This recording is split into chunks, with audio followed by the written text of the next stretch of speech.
한 중년 남성이 살 곳 없는 예쁜 소녀에게 저렴한 가격으로 본인의 집을 내어주었습니다. 과연 그는 정말 순수한 마음이었을까요? 아니면 다른 속셈이 있는 걸까요?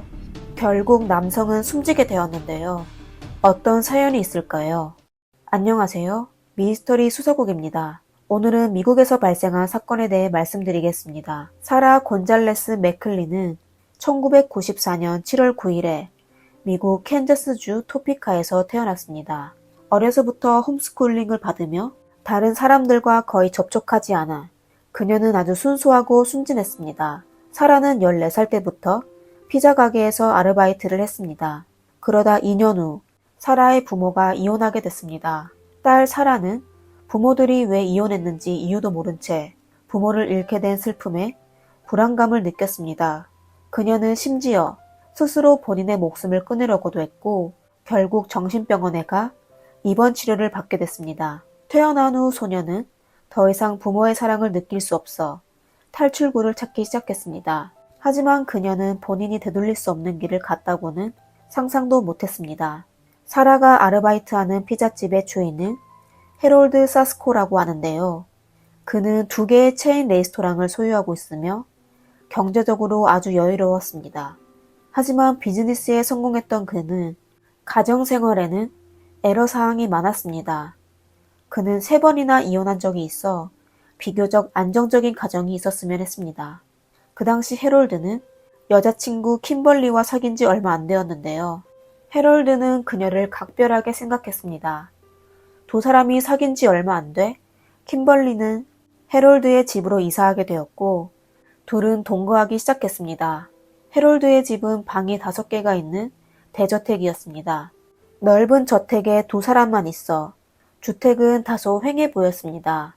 해롤드는 킴벌리와 위탁 양육 자격을 신청하여 방 2칸을 임대시키는 게 어떠냐고 물었습니다. 우선 어렵게 살고 있는 젊은이들을 도울 수 있으며 장사꾼으로서 돈도 벌었으면 하였습니다.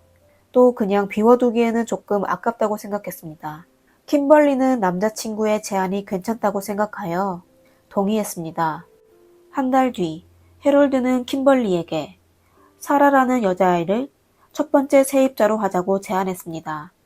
사라의 나이 겨우 10대에 부모가 이혼하여 갈 곳이 없다며 안정적인 집을 찾는 중이라고 설득했습니다. 또 마침 본인 사업장의 직원인데 평소 행실이 바르기 때문에 괜찮다고 덧붙였습니다. 해롤드는 여자친구 킴벌리가 걱정할까봐 그녀의 의견을 듣고 싶어 했습니다. 그의 말을 듣자 마음씨가 착한 킴벌리는 아무렇지도 않게 가게 직원들을 배려하고 도와주는 게 당연하다고 남자친구 마음대로 하라고 말했습니다. 며칠 후 사라는 해롤드의 집으로 이사갔습니다. 킴벌리는 세심하게 다양한 생활용품을 사라에게 챙겨주며 사람마다 생활 습관이 달라 함께 생활하게 되면 서로를 맞춰가야 한다고 일깨워 주었습니다. 그리고 해롤드가 깔끔한 걸 좋아하고 약간의 결벽증이 있다며 공용 공간을 사용할 때 주의해야 한다고 말해줬습니다. 킴벌리의 친근한 조언으로 사라는 안정감을 느끼게 되어 활짝 웃으며 앞으로 해롤드 그리고 킴벌리와 즐겁게 지내길 바란다고 말했습니다. 하지만 사라가 입주한 지 일주일이 지났는데도 약속된 월세를 차일피일 미루며 지불하지 않았습니다. 해롤드는 사라를 찾아가 어떻게 된 거냐고 물었습니다.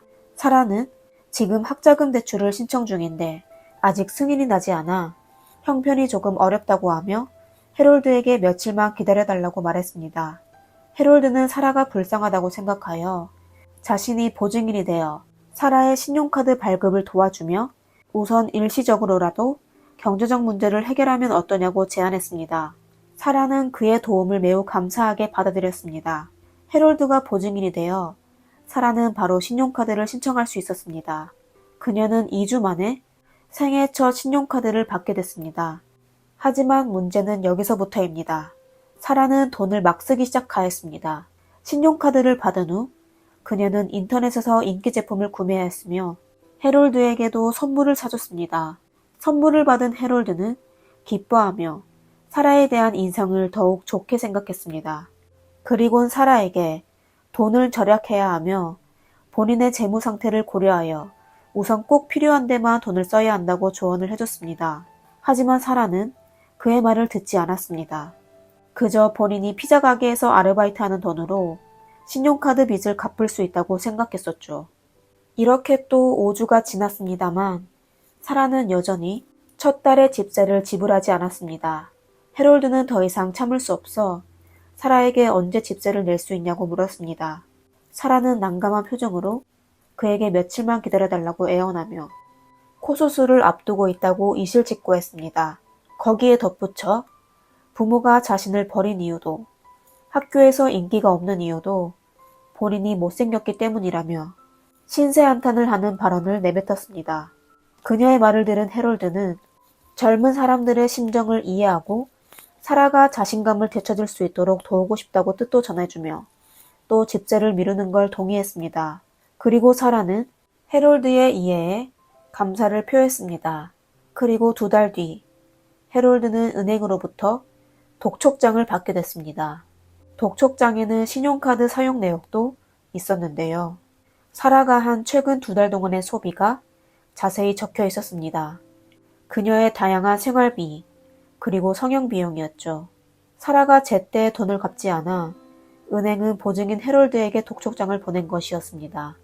규정상 사라가 돈을 갚지 못하면 그녀가 사용한 신용카드 비용은 보증인이 전부 갚아야 했습니다. 신용카드 독촉장을 받은 해롤드는 화를 내며 다시 사라를 찾아가 세상에 공짜는 없다고 하며 임대료, 수도, 가스, 인터넷, 통신 및 생활용품은 모두 돈이 든다고 경고했습니다. 하지만 사라는 입주한 지 2달이 됐는데도 돈 한 푼을 내지 않았습니다. 그리고 그녀는 신용카드를 받고 사리사욕을 채우기 위해 필요 없는 물건을 구매하는 건 매우 미성숙하고 무책임한 행동이라고 했습니다. 사라는 해롤드에게 자신이 너무 무섭고 두렵다며 또 내심 죄책감을 느끼고 있다고 했습니다. 본인은 처음으로 혼자 살게 됐는데 생활비가 이렇게 높을 줄은 몰랐고 무심코 돈을 헤프게 썼다고 했습니다. 해롤드는 사라에게 이것이 마지막 기회라고 경고하며 우선 사라를 도와 모든 신용카드 비용을 갚아줬습니다. 그리고 이게 공짜가 아니고 추후 사라가 알바하여 해롤드에게 돌려줘야 한다고 경고했습니다. 이후 한 달 동안 사라는 돈을 헤프게 쓰지 않았지만 일상생활에서는 점점 불편함을 느끼고 있었습니다. 해롤드가 마치 독촉하는 것 같고 감시하는 것 같았기 때문입니다. 그리고 아르바이트를 해도 월급을 받을 수 없어 출근하기도 점점 싫어졌죠. 사라는 일을 대충 했을 뿐만 아니라 본인의 삶도 대충 살기 시작했습니다. 해롤드는 보다 못해 사라에게 가계부를 쓰도록 시켰습니다. 사실 그는 사라에게 돈을 빨리 갚으라고 재촉하는 게 아니라 단지 이런 방식으로 사라가 노력하도록 격려하고 싶은 것이었습니다. 사라가 갚아야 할 것은 매달의 신용카드 빚뿐만 아니라 일상의 생활비도 있었습니다. 그리고 해롤드는 또 이런 방식으로 사라에게 자신이 그녀를 키울 의무가 없는 것과 그냥 침실 하나를 임대해줬을 뿐이라는 걸 알려줬습니다. 다시 얘기하자면 사라는 이미 성인이 되어 스스로 본인을 책임져야 한다는 걸 알려주고 싶은 것이었죠. 하지만 이런 방식은 사라를 격려하기는커녕 오히려 그녀의 행동이 더 나태해지고 의기소침해지게 만들었습니다. 사라는 주변 사람들에게 막대하기 시작했습니다. 그리고 해롤드와의 관계도 점점 더 악화되었습니다. 2사람은 서로를 적대시하기 시작했습니다. 킴벌리는 2사람의 사이가 점점 나빠지는 걸 지켜보다 참다 못해 중간에서 그들이 화해했으면 하여 해롤드에게 사라가 아직 어려서 그런 것이라고 너무 따지지 말자고 조언했습니다. 하지만 해롤드는 사라는 이미 성인이고 이제 독립하여 본인의 삶을 책임져야 한다며 본인이 생활비용을 부담할 의무가 없다고 말했습니다. 해롤드와 킴벌리는 사라 때문에 다투게 되었습니다. 해롤드는 심지어 이번 싸움으로 인해 킴벌리에게 이별을 고했습니다. 그의 말을 들은 킴벌리는 어이가 없었습니다. 해롤드와 사라 사이의 일은 그녀가 일으킨 것도 아니고 그녀는 단지 2사람이 화해했으면 하여 몇 마디 하였을 뿐입니다. 난감하고 화가 난 킴벌리는 해롤드를 떠나기로 결정했습니다. 해롤드는 여자친구와 헤어진 후 사라와의 관계는 더욱 긴박해졌습니다. 2주 헤롤드의 피자집 직원들이 월급을 받는 날이었습니다. 하지만 사라는 월급을 받지 못했습니다. 헤롤드는 그녀가 집세와 신용카드 빚을 다 갚기 전까지 월급을 주지 못한다고 했습니다. 그의 말을 들은 사라는 그러면 일을 그만둘 거야 라고 화를 내며 고함을 지르며 떠나려고 했지만 헤롤드는 그녀를 쉽게 보내지 않았습니다. 사실 헤롤드도 사라를 보내고 싶었지만 또 그녀를 보내면 전에 그녀 대신 지불한 돈을 받기 어렵다고 생각해서였죠. 시간은 어느덧 1년이 지나 2014년 1월 17일이 되었습니다.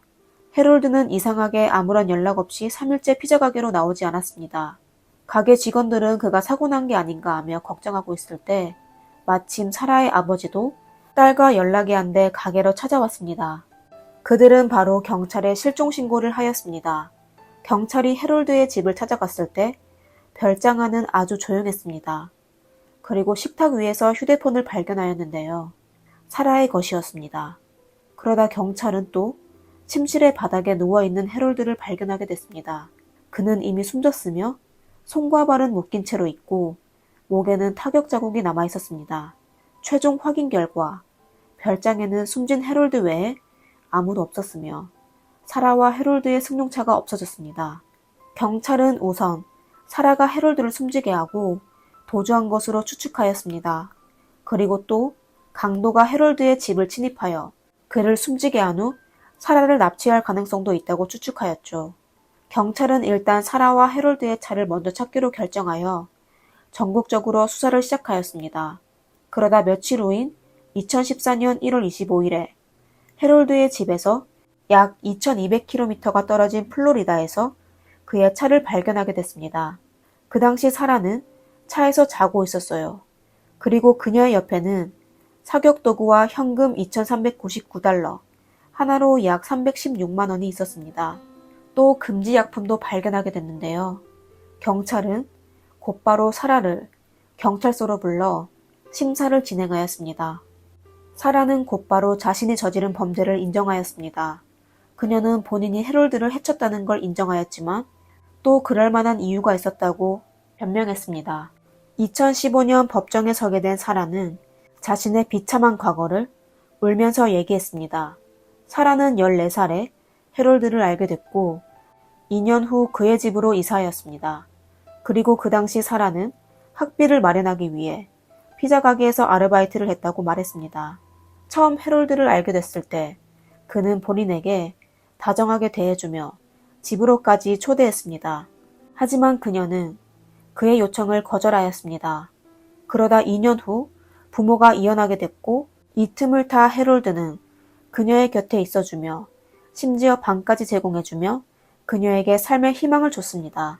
처음 같은 집에 살게 된 두 사람은 화목하게 지냈습니다. 일하는 곳에서는 헤롤드가 사장이었고 집에서는 사라의 양아버지처럼 그녀에게 친절하게 대했습니다. 심지어 사라는 가끔 그에게 아빠라고 부르기도 했는데 헤롤드는 매번 반갑게 응하였습니다. 그러다 어느 날 헤롤드가 사라에게 임대료를 요구했는데요. 그제서야 그녀는 자신이 지금 누리고 있는 모든 것이 공짜가 아니라는 것을 깨닫게 되었습니다. 그녀는 두 사람의 사적인 사이가 너무 화목하여 금전으로 계산할 수 없을 정도라고 생각했었죠. 그리고 헤롤드가 14,000달러, 하나로 약 1848만 원의 청구서를 제출했을 때 그녀는 이를 어떻게 처리해야 할지 몰랐습니다. 사라에게는 엄청난 금액이었으니까요. 그러다 헤롤드가 여자친구와 헤어지자 그는 매일 술을 마시기 시작했습니다. 그는 여자친구와 화해할 수 없다는 걸 알게 되자 분노에 빠졌습니다. 헤롤드는 술에 취하게 되면 사라에게 화풀이를 하곤 했습니다. 그는 사라가 본인의 생활을 망치게 했다고 하며 사라를 쫓아내려고 했지만 빌려준 돈을 되찾을 수 없을 것 같아 참을 수밖에 없었습니다. 그리고 사라도 갈 곳이 없어 헤롤드에게 쫓겨날까봐 두려워했었죠. 사라는 언니에게 편지를 보내 언니의 집에서 당분간 거주할 수 있냐고 물었습니다. 하지만 언니는 아직 아기가 어려 동생을 재울 곳이 없다며 거절하였습니다. 그리고 사라의 부모도 이혼 후 각자의 새로운 가정을 꾸리고 있었기 때문에 아무도 사라를 받아줄 수 없다고 했습니다. 사라는 할 수 없이 헤롤드와 같이 있어야 했죠. 2013년 어느 날 해롤드는 사라에게 빚을 갚을 능력이 안 되면 몸으로 갚으라고 제안했습니다. 사라는 매우 고통스러웠지만 그 제안에 동의할 수밖에 없었습니다. 갈 곳이 없는 사라는 저항할 수 없었습니다. 또 해롤드가 잔뜩 화가 나 본인을 내쫓을까봐 두려웠습니다. 해롤드는 심지어 사라에게 금지 약품을 제공하며 중독시켰습니다. 사라는 많이 투약하지는 않았지만 사용하는 횟수가 점차 늘어나 결국엔 중독되었습니다. 둘의 관계는 오랫동안 유지되었습니다. 해롤드가 기분이 좋을 때는 사라에게 선물도 주곤 했습니다. 그리고 기분이 나쁘면 그녀를 못살게 굴었죠. 시간을 다시 사건 발생 5일 전으로 가봅시다. 사라는 더 이상 해롤드와의 생활을 견디지 못해 그를 없애기로 결정하였습니다. 그녀는 인터넷에서 범행 수단을 찾기 시작하였는데요. 사람의 목이 가장 약하다는 걸 발견하게 되었습니다. 사라는 심지어 토끼 한 마리를 구매하여 실험을 진행하였습니다. 그 당시 해롤드도 토끼가 세상을 떠나는 과정을 전부 지켜봤지만 그게 곧 자신의 결말인지는 몰랐습니다. 2014년 1월 14일 사라는 해롤드에게 언제 집으로 돌아오냐고 문자를 보냈습니다. 해롤드는 일찍 귀가할 수 있다며 그녀와 저녁 식사를 함께 하자고 제안했습니다. 저녁 식사에서 해롤드는 맥주 4병을 마셨는데 처음 마신 3병은 정상이었고 4번째 맥주에는 사라가 미리 탄 수면제가 섞여 있었습니다. 그는 맥주를 마신 후 점차 의식을 잃게 됐습니다. 사라는 토끼 실험에 따라 해롤드를 숨지게 하고 이에 승용차를 훔쳐 도피하기 시작하였습니다. 그러다 11일 후 경찰에게 발견되었죠. 경찰에 체포된 사라는 내심 다행이라고 생각했습니다. 그녀는 이미 결말을 알고 있었으며 계속 경찰을 기다리고 있었습니다. 도피하는 시간 동안 그녀는 마음고생을 많이 했었죠. 사라가 체포된 후 그녀의 변호인은 이 모든 게 해롤드의 잘못이라고 변명하였습니다. 50대 남자가 젊은 여자를 받아들이는 건 분명 목적이 있다고 주장했습니다. 그리고 사라는 어릴 적에 부모의 사랑을 받지 못했고 이웃에게 희롱까지 당한 적이 있어 그녀의 마음엔 아주 큰 상처가 있다고 말했습니다. 그리고 해롤드는 사라가 절망하고 있을 때 그녀에게 희망을 주었지만 또 그녀의 희망을 깨뜨리기도 하였습니다. 해롤드의 과도한 행동은 처음부터 정신적 질환을 앓고 있던 사라가 우울증과 정신분열증까지 앓게 했습니다. 사라는 사건이 발생하기 6개월 전부터 우울증 약을 복용해 왔습니다. 또 그녀가 체포된 뒤 심리 테스트를 진행하였는데 그녀에게 심한 인격 분열이 있다는 것을 확인했습니다. 그녀의 몸에는 최소 4개의 인격이 있었습니다. 해롤드의 목숨을 끊기 이틀 전 사라는 아버지에게 잘 지내고 있다는 문자 메시지를 보낸 적도 있었습니다. 그녀의 비정상적인 행동은 사라가 정신적으로 문제가 있다는 것을 증명하였습니다. 하지만 사라는 아무리 비참한 어린 시절을 겪었다고 해도 법원은 사라의 증언을 믿지 않았습니다.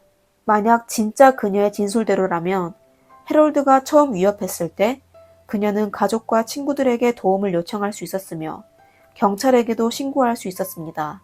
하지만 그녀가 그냥 상황을 더 심각해질 때까지 기다렸다는 건 거짓으로 보였습니다. 사건은 결국 2015년 9월 4일에 1심 판결을 하였는데요. 법원에서는 그녀에게 특급 상해죄로 징역 50년을 선고하였습니다. 사라의 어머니는 매우 슬퍼하며 딸의 변호인에게 사라를 도와달라고 간절히 부탁하였습니다. 그리고 본인의 생활 형편도 넉넉지 않았으면서 변호사에게 4만 달러, 하나로 약 5,280만 원을 지불하였습니다. 변호사는 그녀의 부탁에 사라의 감형을 신청하였지만 결국 법원에서 기각되었습니다. 사라는 성인으로서 자신이 저지른 범행에 대해 책임을 져야 했기 때문이었죠. 사건은 여기서 끝이 났습니다. 그리고 그녀가 지금의 결말을 얻게 된 건 사실 그녀의 어린 시절과 관련이 많았겠죠. 사라가 어렸을 때 부모의 관심을 받지 못했으며 제대로 된 교육을 받지 못했습니다. 그리고 갑자기 독립하게 된 사라는 스스로 생활을 대처하지 못하여 되돌릴 수 없는 길을 선택하게 됐습니다. 여러분은 이 사건에 대해 어떻게 생각하시나요? 댓글로 남겨주세요. 오늘의 영상은 여기까지입니다. 재미있게 보셨다면 구독과 좋아요 부탁드리겠습니다. 다음 영상에서 뵙겠습니다. 미스터리 수사곡입니다. 감사합니다. 부동산 중개업계의 유명인이 손님에게 매물을 소개하러 나갔다가 기이하게 사라졌습니다. 또 고조택을 단돈 1달러에 내놓아 실종 사건에 또 다른 미스터리를 더했습니다. 부동산 중개인은 숨졌고 고객은 살아남았는데요. 과연 운이 좋아서일까요? 아니면 다른 어떤 사연이 있는 걸까요? 토론토 유명 부동산 중개인의 실종 사건을 소개해 드리겠습니다. 안녕하세요. 미스터리 수사국입니다. 2022년 연말 캐나다 노동부에서는 일자리를 찾고 싶지만 목숨을 소중히 여기는 구직자들을 위한 각 업체별로 위험평가 보고서를 작성했습니다. 보고서에는 상대적으로 위험한 직업으로 보이는 벌목꾼, 광부, 지붕 설치공, 소형 항공기 조종사 외에 부동산 중개인도 고위험 산업 상위 10개 목록에 의외로 포함시켰습니다. 심지어 직업군인보다도 더 위험했습니다. 캐나다에서 집을 사고 파는 게 사실 군인보다 더 위험하다? 사람들은 의아해했습니다. 하지만 그건 사실이었습니다. 저희 채널에서 주택으로 인한 사건을 소개해드린 적이 있었는데 오늘 얘기해드릴 사건도 부동산 관련 사건 중 하나입니다. 사건의 발생부터 과정, 결과까지 더욱 놀라웠습니다. 2011년 1월 20일 토론토의 한 부동산 중개회사의 비서가 경찰에 전화하여 쟁과 한이 고객과 함께 집을 보던 도중에 사라졌고 24시간이 지났는데도 돌아오지 않는다고 신고했습니다. 핸드폰 기록에 따르면 한이 마지막 통화한 시간은 19일 정오였습니다. 그는 고객을 만나러 가는 중이며 약 1시간 30분 후에 회사로 돌아갈 것이라고 했지만 비서는 퇴근할 때까지 그를 만나지 못했습니다. 그리고 그 다음 날에도 그를 보지 못했습니다. 한이 적은 스케줄대로 경찰은 미시사가에 있는 하나로 약 3억 7천만 원이 되는 대저택을 찾아갔습니다. 그곳은 바로 한이 최근에 사람들에게 추천한 저택이었습니다. 3개의 차고에 10개 이상의 방이 있으며 실내 장식은 여러 나라의 스타일을 결합하고 있었고 토론토 미시사가 대학에서도 약 1km 정도 거리에 있어 위치가 아주 좋았죠. 한은 얼마 전부터 자녀를 캐나다로 보내고 싶어하는 부유한 중국인을 끌어들이기 위해 저택 소개 비디오를 촬영하였습니다. 저택으로 들어간 경찰은 저택이 어딘가 이상하다고 느껴졌습니다. 정보에 따르면 저택은 토론토의 한 민간업체에서 소유하고 있었습니다. 한이 실종되기 반년 전인 2010년 6월에 다른 중개업계에서 4억 7천만 원에 집을 매물로 내놓았습니다. 그러다 3개월 만에 4억 5천만 원으로 조정했으나 여전히 팔리지 않아 그들은 유명 중개사인 한을 찾게 되었습니다. 이 저택의 전주인은 페이라는 중국인이었는데 2004년에 하나로 2억 6천 원을 지불하여 구매한 것이었습니다. 그리고 다시 인테리어를 한 후 2006년에 민간업체에 팔았습니다. 그 당시 거래가가 어떻게 됐는지 한번 같이 맞춰봅시다. 놀랍게도 1 캐나다 달러밖에 되지 않았습니다. 알고 보니 그 개인 기업의 대표이사가 장 씨였는데 전 집주인과 부부관계였습니다. 다시 말하자면 페이 씨가 저택을 구입한 후 아주 저렴한 가격으로 아내에게 넘겨줬습니다. 그리고 집이 나가지 않아 할 수 없이 한을 찾게 됐습니다. 그럼 저택은 왜 1달러에 팔렸을까요? 이건 잠시 후에 다시 말씀드리고 우선 사건에 대해 계속 얘기해 드릴게요. 경찰은 저택의 곳곳을 조사했는데요. 결국 지하실의 벽에 붉은 자국이 있는 걸 발견했습니다. 그리고 바닥에는 사람이 끌려간 자국이 있었습니다. 법의학 감정 결과 한의 DNA와 일치하였습니다. 주변 지인의 말에 따르면 한은 평소에 관심받는 걸 좋아했고 일가족 전부 고저택에 살고 있었습니다. 머리부터 발끝까지 명품으로 도배했고 다량의 현금을 가지고 다니며 사치스러운 생활을 했습니다. 그럼 누군가가 한의 돈을 목적으로 그에게 접근해 한을 납치한 게 아닐까요? 하지만 유감스럽게도 한은 그날의 스케줄에 누구를 만난다는 구체적인 사항을 명시하지 않았습니다. 하지만 한 가지 세부 사항이 경찰의 주의를 끌었습니다. 그 당시 토론토는 겨울이었고 전날 눈이 내렸습니다. 고저택 원형의 진입로에는 자동차의 타이어 자국이 있었는데 한의 승용차의 자국이 아니었습니다. 그럼 한은 고객의 승용차를 타고 저택을 떠난 것일까요? 그리고 승용차를 운전한 사람이 범인일까요? 하지만 경찰은 바로 아니라고 판단하였습니다. 만약 범인의 목적이 강도 혹은 납치라면 범인은 승용차에서 바로 범행을 저지를 수 있었죠. 굳이 저때까지 가지 않아도 된다는 겁니다. 운전한 사람은 한이 아는 사람일 가능성이 높았습니다. 하지만 부동산 중개사인 한을 아는 사람은 어마어마하게 많았습니다.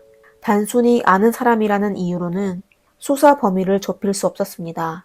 그리고 경찰은 또 하나의 놀랄만한 단서를 발견하게 됐는데요. 현장에는 한을 제외하고도 최소 5명의 발자국이 있었습니다. 그리고 전부 성인 남성이었죠. 왜 그렇게 많은 사람이 있었을까요? 도둑질을 하려고 집단으로 모인 걸까요? 수상한 부분은 이뿐만이 아니었습니다. 이튿날 경찰은 한이 근무하는 회사에서 약 1km 떨어진 티모타츠 주차장에서 그의 승용차를 발견하였습니다. 인근 상점의 CCTV를 조사한 결과 한은 19일 정오 12시 45분에 물건을 사기 위해 가게에 몇 분 들렸다가 금방 다시 나와 다른 검은색 차를 타고 떠났습니다. 차량 번호를 조사한 결과 고저택의 전주인 페이, 다시 얘기하자면 1 캐나다 달러에 주택을 아내에게 판매한 사람이었습니다. 하지만 이상하게도 페이도 사라졌습니다. 그의 아내의 증언에 따르면 그는 19일 오전에 집을 떠난 후 다시는 돌아오지 않았다고 했습니다. 한이 실종한 시간과 같았죠. 한의 실종 사건이 해결되기도 전에 페이도 실종되어 사건에 연관된 사람은 점점 많아졌습니다. 그리고 페이 아내의 태도도 이상했습니다. 남편이 3일 동안 보이지 않는데도 그녀는 매우 침착했습니다. 경찰에 실종 신고를 하지 않았을 뿐만 아니라 친척에게 전화하여 확인도 하지 않았습니다. 의문점을 가지고 경찰은 페이 부부에 대해 조사하기 시작하였습니다. 그리고 조사 결과도 인터넷으로 발표했습니다. 페이의 이름은 페이 약군이었습니다. 2011년 사건 당시 40세였고 2006년에 캐나다 영주권을 취득하였습니다. 그는 중국 장수성의 한 기업 대표이사였습니다. 건물 외부에 커튼월 장식을 해왔습니다. 온라인 보도에 따르면 그의 회사는 한때 연매출이 5억 위안, 하나로 약 946억 원이 넘는 잘 나가는 회사였습니다. 중국 내수 시장을 거의 독차지할 정도였죠. 이후 그는 또 주방용품, 고무가공, 장식재, 심지어 냉동식품까지 다양한 사업에 투자했고 사업도 승승장구했는데요. 하지만 사실 그가 운영하고 있는 사업은 전부 대출을 받아 인수한 것이었기 때문에 일단 자금 조달이 어려워지면 회사가 받을 충격이 컸는데요. 모든 걸 예측한 페이 약군은 일찌감치 자산을 양도하기 시작했으며 탈출구를 만들었습니다. 그가 캐나다 영주권을 취득하고 또 하나로 3억 7천만 원짜리 저택을 구매했던 건 모두 탈출 계획의 일부분이었습니다.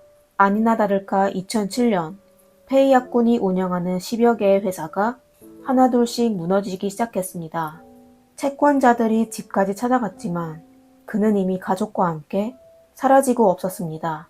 그리고 토론토에서 패군이라는 신비한 부자가 나타났는데요. 패군이 1 캐나다 달러의 아내에게 집을 양도한 이유도 단지 채권자들을 피하기 위해서였죠. 재산을 가족에게 양도하면 상대방이 소송을 진행해도 돈을 쉽게 돌려받을 수 없었습니다. 그리고 그의 아내의 태도도 이해가 갔습니다.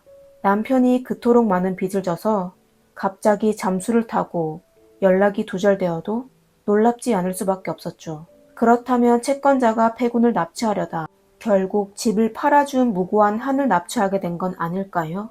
경찰은 모든 가능성을 열어두고 수사하기 시작했습니다. 국제적인 채권 사건에 때때로 조폭들도 참여하게 되는데 수단이 단순했고 효율적이기 때문이죠. 사건 현장에 있던 4~5명의 발자국은 조폭의 방식과 유사했죠. 그러다 다른 수사팀이 실마리를 확보하게 됐는데요. 한 이웃이 실종 당일 빨간색 낡은 미니밴이 고가 저택에서 수백 미터가 떨어진 길가에 주차되어 있었다고 했습니다. 고급 주택가였기 때문에 더욱 눈에 띄었습니다. 이웃은 궁금해서 몇 번을 다시 보았는데요. 운전석에는 마른 아시아계 남자가 앉아 있었습니다. 그는 누군가가 자기를 보고 있다는 걸 알고 재빨리 엑셀레이터를 밟아 그곳을 떠났습니다. 아쉽게도 이웃은 차량의 번호판을 확인하지 못했습니다. 토론토의 방대한 인파 속에서 이 작은 정보만으로 누군가를 찾는다는 게 아주 어려웠었죠. 사건은 다시 미궁 속으로 빠지게 되었습니다. 1월 26일 한건국과 패군이 실종된 지 일주일이 지났을 때 패군을 찾게 됐습니다. 경찰의 진술에 따르면 패군은 집으로 돌아온 뒤 아내와 함께 경찰서에 신고하러 갔으며 그의 얼굴과 손에는 약간의 긁힌 상처 외에는 멀쩡하였습니다. 패군은 한건국과 함께 고저택에서 인테리어 관련 이야기를 하던 중 기사실에 갔고 갑자기 숨어있던 몇 명의 사람들에게 납치되어 빨간색 밴에 실려 다른 곳으로 끌려갔다고 했습니다. 그리고 그는 어두운 지하실에 갇히게 됐고 며칠이 지난 어느 날 납치범에게 7만 캐나다 달러, 하나로 약 6,900만 원이 입금된 후 풀려나게 되었다고 진술했습니다. 그리고 한건국에 대해 묻자 패군은 본인이 갇혀진 며칠 동안 옆방에서 사람의 걸음소리와 물건이 떨어지는 소리를 들었지만 그게 한건국인지 아닌지는 모르겠다고 답했습니다. 하지만 한 가지 확인할 수 있는 건 한건국은 풀려나지 않았습니다. 패군의 진술에 경찰은 뭔가 이상하다고 느꼈습니다. 가장 중요한 점은 한건국이 실종된 후 하루 만에 그의 실종 신고가 접수되었습니다. 그리고 사실 한씨 집안이든 패씨 집안이든 전부 경찰의 감시를 받고 있었습니다. 그러다 패군이 다시 나타날 때까지 아무도 어떤 채널을 통해 몸값을 요구하지 않았습니다. 그럼 그가 얘기한 7만 달러는 도대체 어떻게 지불하게 된 걸까요? 그리고 누가 지불했을까요? 경찰은 몇 가지의 질문을 더 하고 싶었지만 패군이 사건으로 인해 이미 심각한 외상장애를 겪어 기억이 아주 모호하여 용의자가 동남아 사람 같다는 점만 추가로 얻어냈습니다. 그리고 그들은 조우라는 중국인에게 자주 전화를 하여 영어로 상황을 보고했다고 했습니다. 조우라는 중국인, 동남아시아 갱단, 빨간 밴, 경찰은 마침내 조금이나마 유용한 정보를 얻게 됐습니다. 하지만 한건국은 여전히 행방불명이었습니다. 경찰은 패군을 찾았다는 소식을 숨기고 납치범이 먼저 연락하여 몸값을 요구하기를 바랐습니다. 하지만 몇 개월이 지나도 감감무소식이었습니다. 캐나다 중국 사람들 사이에서 한건국에 대한 다양한 루머가 돌기 시작하였습니다. 어떤 사람은 그가 자금 세탁으로 인해 비밀리에 체포되었다고 했고 어떤 사람은 그가 패군의 돈을 사기쳐서 중국으로 돌아갔다고 했으며 또 어떤 사람은 패군이 거짓말쟁이라며 그가 한건국을 숨지게 했다고 말했습니다. 이런저런 루머가 돌고 있지만 한건국에 대한 소식은 여전히 감감무소식이었습니다. 그러다 2011년 7월에 토론토 마컴의 한 주택가에서 이유 없는 악취 때문에 경찰이 출동하게 됐습니다. 임대한 주택의 지하실에 들어서자 썩은 냄새가 진동했는데요. 사냥개가 방구석을 지목했고 공구로 파봤는데 안에는 숨진 남자가 있었습니다. DNA 대조 결과 피해자는 바로 반년 동안 행방불명되었던 한건국이었습니다. 법의학 감정 결과 숨진 지 6에서 8개월 정도 되었습니다. 범인은 아마 겨울에 한건국을 지하실에 묻었는데 날씨가 무더워지자 틈새로 냄새가 흘러나왔던 거죠. 숨진 지 너무 오래되어 법의학자는 한건국의 숨진 이유를 확인할 수 없게 됐습니다. 그 집은 중국인 젊은 부부가 임대하여 살고 있습니다. 가격이 적당한 별장을 찾았다고 생각한 그들은 이사한 후 뒤뜰에서 어린 두 자녀를 위해 생일 파티까지 열었습니다. 하지만 시간이 지날수록 냄새가 점점 이상해지고 심해졌습니다. 경찰이 도착해서야 이곳에서 형사사건이 발생한 걸 알았고 그들은 이미 함께 2개월 넘게 살았습니다. 그리고 입주 전 세입자는 동남아시아인과 같은 콧수염을 기른 청년이었습니다. 그리고 여기서 중요한 건 그가 빨간색 승합차를 몰고 있었다는 점입니다. 패군이 얘기한 납치범과 동일하였습니다. 경찰은 집주인이 제공한 등록 정보로 용의자 3명을 체포하였습니다. 그들은 각각 필리핀, 태국, 인도네시아 출신이며 모두 20대였습니다. 용의자는 바로 다른 4명의 공범과 오국위라는 주도자를 불렀습니다. 오국위는 사실 토론토 경찰서의 단골이라고 할 수 있습니다. 1990년대 이후 거의 매년 검거되고 있으며 혐의도 각기 다른 신용카드 절도부터 난폭 운전, 상해 협박까지 범죄 수집가라고 할 수 있었죠. 2010년 그는 개인 환전을 통해 여러 신규 이민자들로부터 60만 캐나다 달러, 하나로 약 5억 8천만 원을 사기치고 도망갔습니다. 그리고 도피 중 패군이 하나로 수백억 원의 거금을 가져와 여러 곳에 숨겨놨으며 채권자들이 그를 찾고 있다는 것도 알게 됐습니다. 오국이는 패군을 협박하면 경찰과 채권자를 피하기 위해 순순히 줄 거라고 생각하였습니다. 그리하여 패군은 길거리에서 할 일 없이 돌아다니는 사람을 찾아 그들을 시켜 납치를 계획하였습니다. 더 우스꽝스러운 것은 공범자들의 고백에 따르면 아웨이는 원래 2-3사람만 찾으려고 했는데 처음 찾게 된 일꾼이 돈을 벌 수 있는 기회가 있는 걸 보고 급히 형제들을 모두 불러들였습니다. 그러다 최종 7명을 선택한 것이었습니다. 수사 끝에 경찰은 7명의 일꾼을 전부 체포하였지만 오국이는 소문을 듣고 중국으로 도피한 지 오래였습니다. 토론토 경찰은 할 수 없이 레드 수배령을 발부하여 인터폴의 협조를 요청하였습니다. 사건은 오래 걸릴 것 같았지만 불과 3개월 만에 오국이가 중국 광동에서 체포되었습니다. 그것도 본인 스스로 교도소에 가게 된 것입니다. 2011년 10월 22일 중국 광동 파출소에서 싸움이 일어났다는 신고를 접수받게 되었습니다. 신고 전화한 사람은 오씨 남자인데요. 한 매장의 아들이 본인의 여자친구를 빼앗아 갔다고 했습니다. 2사람은 싸우게 됐고 경찰은 할 수 없이 그들 둘을 경찰서에 데려가 합의하게 했습니다. 하지만 그 오씨 남자는 경찰서로 들어가자마자 아주 긴장했고 심지어 신분도 가짜였습니다. 경찰은 의심하며 그의 사진을 인터넷에 올려 검색해 봤는데요. 그가 바로 수배 중인 납치범 오국이라는 걸 알게 됐습니다.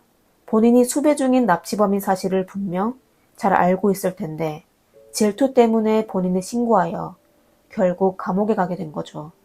캐나다와 중국 사이에는 범죄인도 협정이 없어 그는 중국에서 재판을 받아야 했는데요. 무기징역을 받을 가능성이 높았습니다.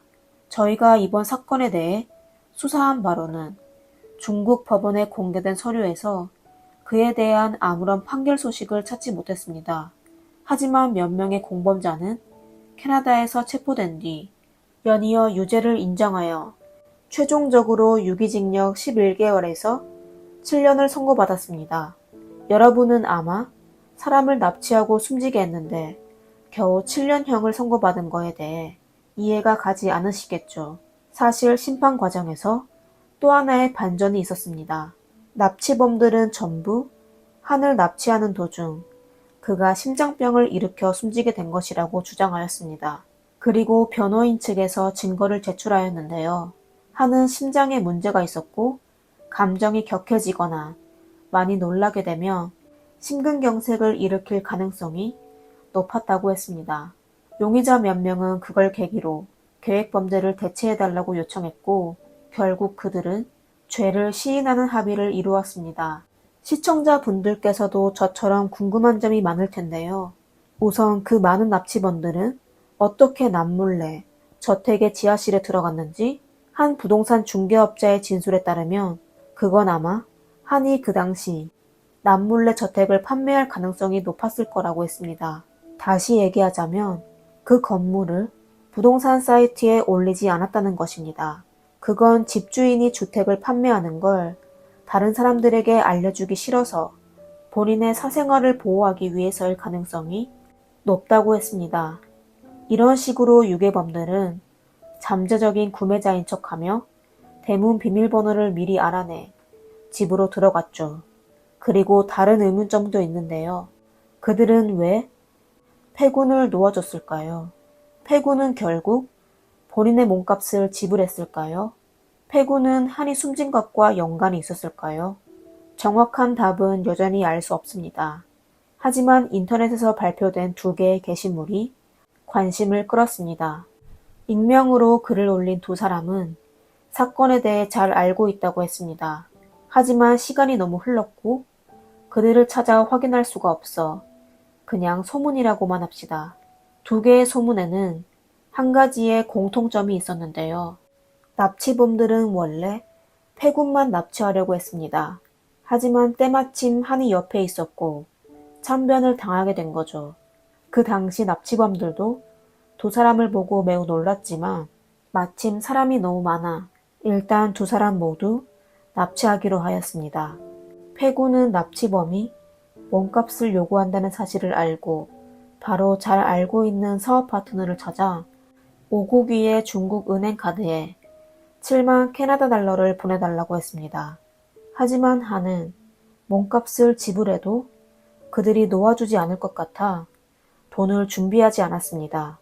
납치범들은 한이 협조하지 않자 그를 지하실에 가두고 밥도 물도 주지 않고 잠도 못 자게 고문했습니다. 그러다 어느 날 한이 화장실에 가려 일어서다 바닥에 쓰러졌습니다. 납치범들 중 응급처치를 할 수 있는 사람은 없었고 한은 결국 숨지게 됐습니다. 그리고 납치범은 할 수 없이 5국위를 불렀습니다. 그리고 옆방에 갇혀있는 폐군은 이 틈을 타 그에게 본인만 그의 증인이 되면 한이 사고로 숨지게 됐다는 걸 증명할 수 있다며 또 한이 숨지게 될 때 오하기가 곁에 없었다는 걸 증명할 수 있다고 했습니다. 하지만 전제 조건은 필히 그를 살게 해달라는 것이었습니다. 본인이 숨지게 되면 경찰에 신고하는 사람이 없었을 테니 말이죠. 그의 말을 들은 오국위는 그가 많은 말을 했다고 느껴졌습니다. 사람을 숨지게 한 죄는 납치죄보다 훨씬 엄중했었죠. 만약 경찰에 체포되면 그의 증언이 하나의 탈출구가 될 수도 있었습니다. 그는 폐군을 보고 나머지 몸값을 점차 갚겠다는 차용증을 쓰게 하고 그를 놓아주었습니다. 이 사람의 진술은 전에 허점이 많았던 보고서보다는 나았지만 범행을 밥 먹듯이 해온 오국이와 7명의 일꾼이 그렇게 쉽게 폐군을 놓아준 것에 대해서는 여전히 납득할 수 없었습니다. 불과 하나로 7천만 원 정도 되는 금액만 받고 놓아주었기 때문이죠. 다른 게시글을 확인해 봅시다. 그 사람이 얘기한 건 더욱 기이했지만 자세히 생각해보면 또 그럴듯했습니다. 폐군과 한건국이 방을 보고 있을 때 몇 명의 납치범이 갑자기 쳐들어가 놀라게 된 한은 기절하게 됐습니다. 예상치 못한 상황에 납치범들은 당황해하며 주범인 오국이에게 전화하여 그에게 어떻게 하냐고 물었습니다. 옆에서 지켜보던 폐군은 납치범이 본인 때문에 왔다는 걸 알게 됩니다. 순간 그는 하나의 계획을 세우며 큰 소리로 본인은 부동산 중개인이라며 왜 자신을 납치하냐고 외쳤습니다. 그의 말을 들은 납치범들은 그를 멍하니 쳐다보기만 합니다. 2사람은 몸매도 나이도 그리고 외모도 비슷하여 누가 누군지 헷갈렸습니다. 그들이 멍 때리는 걸 바라보며 폐군은 큰 소리로 본인이 한건국이고 기절한 사람이 폐하꾼이라고 했습니다. 납치범은 바닥에 누워있는 사람이 입고 있는 옷이든 시계든 벨트든 앞에 서 있는 이 사람보다 훨씬 고급스러워 보였고 수천만 달러의 재산이 있는 사람처럼 보였습니다. 폐군은 이 틈을 타 차키를 꺼내 그들에게 보여주며 본인은 고객을 데리고 집을 보러 왔을 뿐 어떤 중개사가 고객의 차로 이동하냐고 소리쳤습니다. 납치범은 확신이 들기 시작하며 또 문 앞의 상황을 살피는 사람이 계속 전화하여 이웃이 이상하게 바라본다며 빨리 사람을 데리고 가자고 독촉했습니다. 패군도 아무것도 못 본 걸로 하고 또 경찰에도 신고하지 않겠다고 약속했습니다. 잠시 후 몇 명의 고객을 만나야 하는데 본인까지 데려가면 그들이 분명 신고할 것이라고 겁을 줬습니다. 단순한 납치범은 사람을 해칠 용기도 없고 주범인 오국이도 현장에서 결정해주지 않아 패군의 말을 믿고 한건국을 데려간 겁니다. 위험에서 벗어나게 된 패군은 운전하여 도시로 돌아갑니다. 하지만 납치범이 사람을 잘못 납치한 걸 알고 다시 찾아올까봐 두려워 감히 집으로 돌아가지도 못하고 한 모텔에서 일주일간 숨어서 실종 사건을 주목하기만 합니다. 그리고 경찰이 사건을 수사하기 시작한 걸 알고 조심스럽게 나타났습니다. 객관적으로 보면 이 두 개의 게시글은 경찰이 발표한 것보다 더 논리적이지만 사실 그냥 추측일 뿐이었죠. 하지만 한 가지 확실한 것은 패군이 8명의 납치범 사이에서 탈출할 수 있었던 건 운이 좋은 것 외에 그가 아주 발달된 두뇌를 갖고 있었기 때문입니다. 돈을 벌든 목숨을 건졌든 똑똑한 사람이 항상 기회를 잡네요. 오늘의 영상은 여기까지입니다. 사건에 대한 여러분의 의견을 댓글로 남겨주세요. 이상 미스터리 수사국이었습니다. 재미있게 보셨다면 좋아요와 구독 부탁드리겠습니다. 다음 영상에서 뵙겠습니다. 감사합니다.